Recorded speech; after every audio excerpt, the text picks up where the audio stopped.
I don't think we change our lives by disregarding the present moment and focusing on the lack in our lives. I think we change our lives by appreciating what we have today while striving for more. I think our aspiration-driven culture is kind of built backwards. And I think one word can change your entire experience of life. It can change your life for the better. And that word is gratitude. The word gratitude is synonymous with happiness, love, and appreciation. I think that this is the most powerful concept that you can practice daily. And I think the concept of gratitude lifts us up from depression or anxiety about the future. It teaches us to see the world as a glass half full instead of a glass half empty. It teaches us to focus on the goodness and to focus on the beauty and to amplify what's good in the world. Hey guys, my name is Paulina. If this is your first time on my channel, and I think this might be one of the most important videos that I've ever recorded. Gratitude is just the practiced point of view. Gratitude is how you see your life. It's how you see the world around you. I think gratitude ultimately is a philosophy. We always have a choice in each given moment. We have a choice to choose our perspective. And we can focus on something we currently do not have, and we can focus on the anxiety about the future, what the future holds. We can feel this very unpleasant anticipation of the future. We can blame the world, we can blame others, we can be in a victim position, or we can focus on the present moment. We can decide to concentrate on everything that we have today, on the beauty that we have in our lives today. The choice is ours. I remember reading this book by Eckhart Tolle.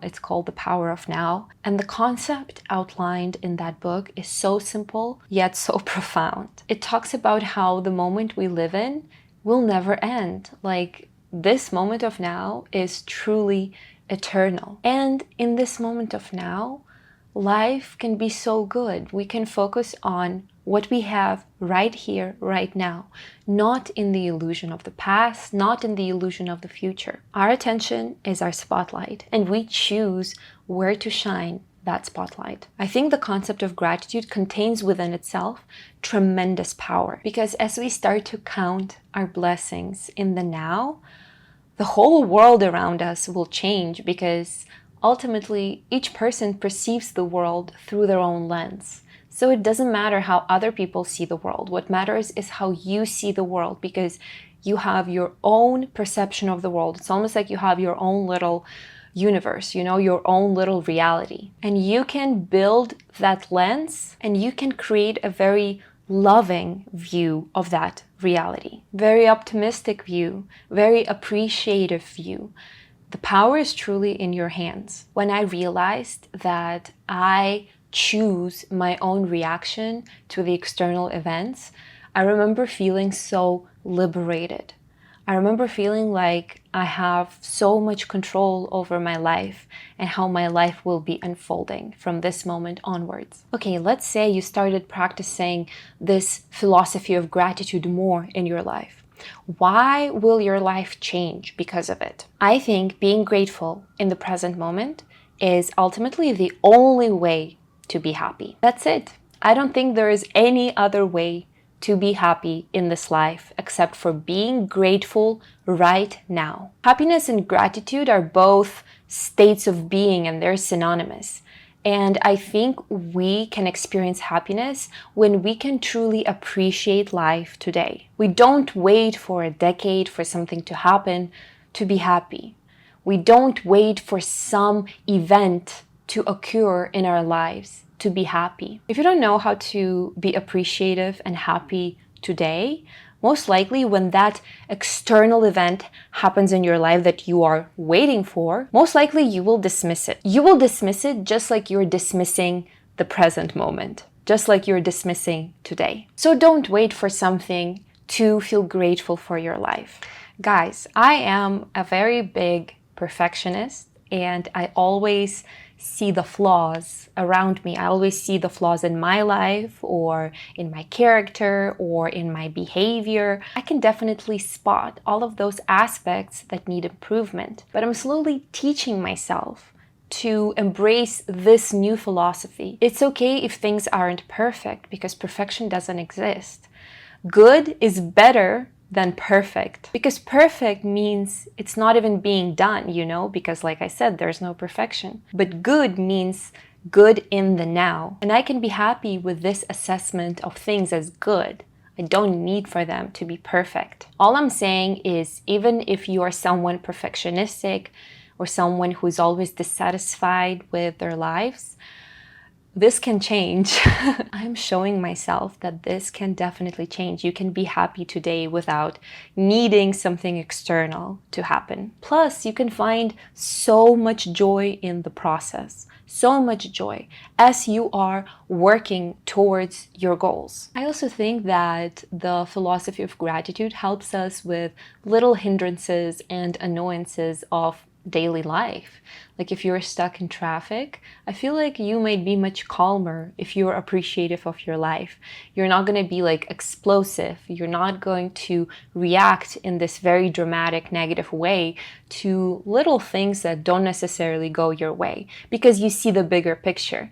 You see all of the positive things and you realize that there's no point expending your energy on something that's just simply not worth it. It's much better to remain in this calm, collected, happy mood than to just notice all the negative little things that are happening in your day. As I was preparing to release this video, I read this Harvard article that talks about how people who are grateful for what's going on in their lives ultimately live happier lives. They also live longer lives because it's much better for their health to be appreciative in the present moment, to enjoy the things that they have today, and to literally count their blessings. And I also think that building this habit of gratitude changes your life, because the reality around you might shift. It might shift unexpectedly. But our mental habits, our mental patterns, they persist. We apply the same kind of schema on whatever is happening around us. So if you're grateful for what you have today and you're happy, that will continue amplifying as more things will be happening in your life. You will always know where to find that happiness. You will always know what to turn to. But if you are constantly displeased and unhappy with what's happening today, then even if you become this multi-billionaire person with successful businesses and a beautiful family and financial freedom and time freedom and all the possible freedoms in the world, you might still be unhappy because your mental schema will remain the same. I want to tell you a little bit about my own experience with this gratitude philosophy. Like I already mentioned, I am a very perfectionistic person who is always striving for more and who always thinks that whatever I'm doing is not enough. I always felt this need to prove myself, and I always felt that happiness is somewhere there on the horizon, and I just need to accomplish one more thing on my to-do list in order to get at that happiness state. I really struggled to be grateful for the present moment. I really struggled to be grateful for myself, because I thought that, oh, but I haven't crossed that thing off the list. I haven't done that yet. I don't deserve to be grateful today. Some of my external goals included getting into Columbia University from a master's program. Then I wanted to work for Gensler, which is the largest architecture firm in the United States. So I did that. And then my next goal was to get my extraordinary ability green card approved. So I got that done. But every single time I arrived at the next goal, that happiness feeling was very fleeting. So at some point I just got tired of the way I was treating myself, and I realized that I really need to implement the philosophy of gratitude in my life. It's okay if something isn't done. It's okay if you haven't reached all of your goals, because you will always have more goals in your life. That's the purpose of life. You are celebrating the present moment, you're happy in the present moment, but you're also excited for the things that are coming to you. I also want to talk about the law of attraction. It is something I deeply believe in, and to me it is very spiritual. And I think the same concept is mentioned in different religions around the world under different titles. And the law of attraction is just the words that I'm using to describe it. But overall, the essence of this law of attraction is that whatever you focus on, wherever you're channeling your energy, that will multiply, that will grow in your life. The seeds that you will plant in the soil and keep watering, they will yield the fruit, right? And whatever that fruit is, that's what you're going to have in your life. This concept is very simple, yet very powerful. We attract whatever we're giving our attention to. And when I read about it, and when I thought about it, and when I realized how true it is for me, I almost started feeling like I'm building my own relationship with the universe. I'm building my own relationship with God.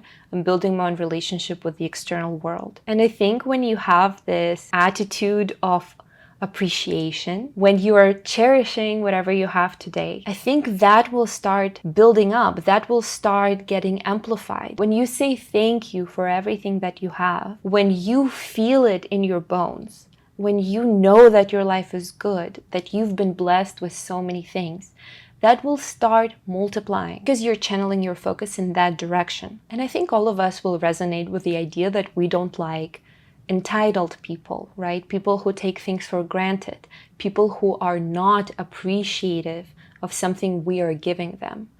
But it's the same concept with the universe. If you are not appreciating what you've been given, the universe is like, why is this person acting so entitled? And vice versa. I feel like when someone is appreciative of us, when someone is thanking us for our efforts, for our attention, for our kindness, we want to give more. This is such simple psychology. I love books about law of attraction by Abraham Hicks. In these books, they always talk about appreciation and gratitude, and how experiencing gratitude for what we already have will bring more good things into our lives. So that's just another illustration of how gratitude can start shifting your life in a better direction. What if you feel like you don't have anything to be grateful for? I think there are always things you can find that you can be grateful for.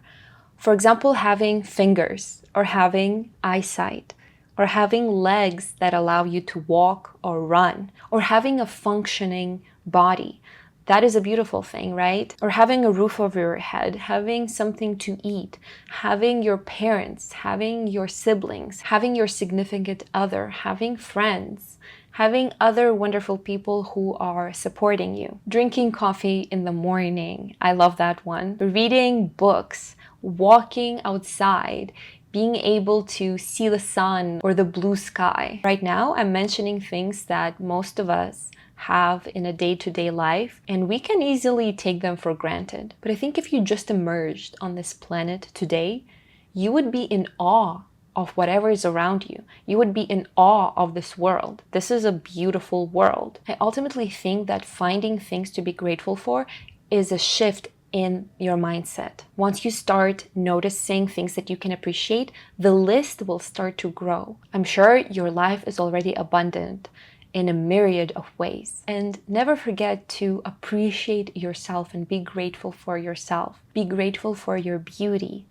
Be grateful for your personality, your uniqueness. Be grateful for your willingness to learn and change and improve your life. Thank you guys for watching and for being here with me today. I appreciate every single one of you, and I hope this video gave you some food for thought. I will see you in my next video. Bye, guys.